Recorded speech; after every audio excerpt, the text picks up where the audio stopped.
In general, I recommend that, when pianists play Brahms, Schubert, Beethoven, maybe 85%, 90% of all the principal voices in the right hand, and the top of the right hand. So when you play chamber music, and he has the principal voice, the right hand is third in importance. And I feel that your bass is not enough, and the right hand is too much. You understand? Yeah. That's general, and many pianists do that because they are used to give a lot of attention to the right hand. But the right hand is not a middle voices. So it's third in importance. If he has the principal voice, he is number one, the bass is number two, and this is number three. So I suggest that you play a little bit less this and more the left hand. And the last general comment that I have, if I heard this performance on the radio, and if I opened it just for 1 minute, I would think it's very convincing. It's it sounds very convincing. However, if I listen to the whole movement, I would feel that it doesn't hold together. You understand? The reason is that you use three very far removed tempi. I think that if you use two very closely related tempi, it's acceptable. It reminds me of an architect that plans a building, and he has a fantastic window here, and he has a bell over here, and he has a magnificent round arch here. But then when he puts it all together, it looks like a monstrosity. Because this is beautiful, but as a whole, it is. And a movement is like a structure. And I think that it should hold together. And you play T or but then you play ding, dun, dun, ding, dun, dun. There's no indication to play. There is one indication to play a little bit faster towards the end, I remember. And even that I think was exaggerated. But okay, at least you have indication from Brahms. But otherwise, I would very much recommend that you once practice with the metronome. I hate the metronome because it's not a musical instrument.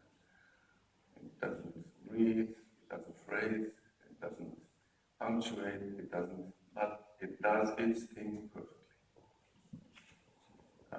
It tells you what an absolute pulse is. And then it's a great art, in my opinion, to play freely with the metronome. And my favorite artists, musicians, they are able to do that. And then the movement holds together very well. So you cannot really make this sound well and this sound well, but in two different ways. So if you think that ding, bum, and don't start so slow. You understand? And if you play with the metronome, you can find a tempo that will suit everything more or less. And then if you want to deviate, like the second theme, to play just a shade slower or faster, it's acceptable. And naturally, when the music gets excited, it's all right to go forward, just like the human heart. When we get excited, it pumps blood faster.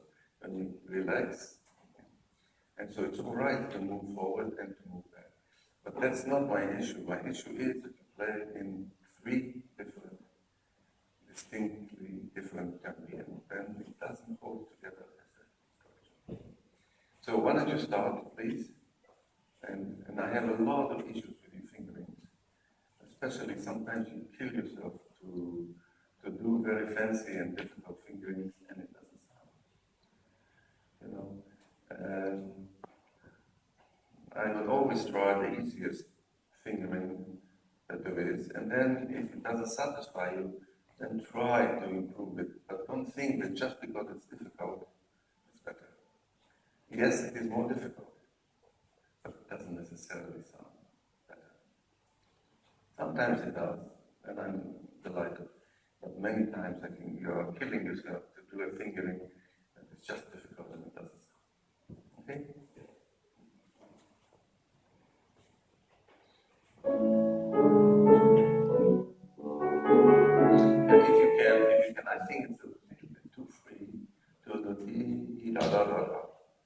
maybe you can play a little simpler at the beginning. Later on, more complicated.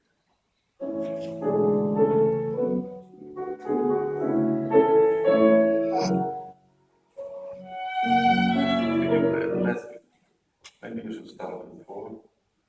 Yeah. And remember that you're going to have to play ding, pam, pam, ding, pam, pam. And you think if it's too slow, maybe you should play this much faster. I think it says amabile, which surely means not too fast, but it's still allegro.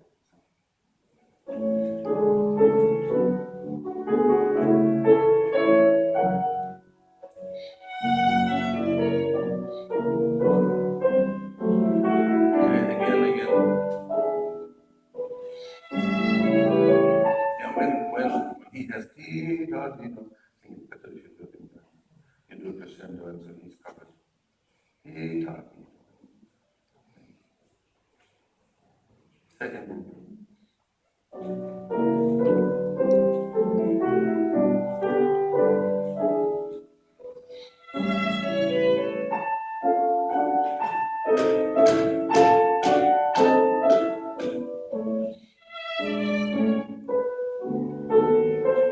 If it's possible, try to differentiate between the voices. It sounds dee da da, maybe da.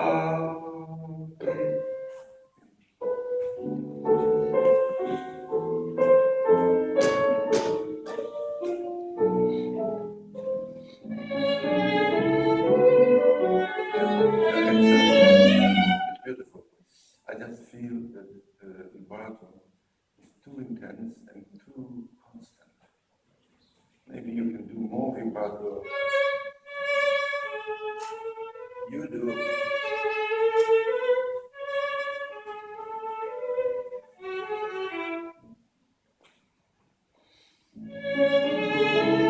Yeah, and I suggest not to go to the second measure. Come from the first. So kiro. Yeah.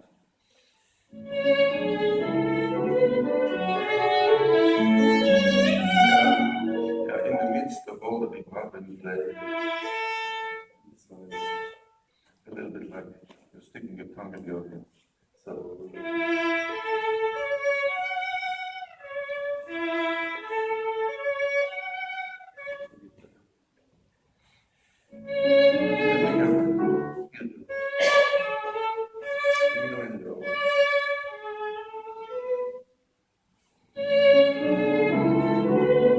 so because of my recommendation, he does it with me.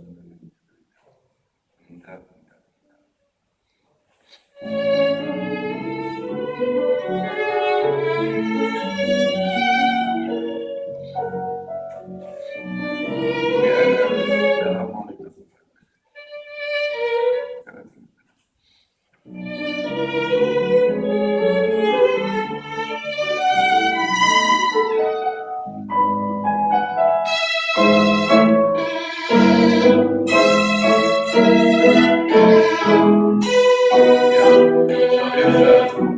If the composer doesn't say the same thing, I suggest you don't play the same way.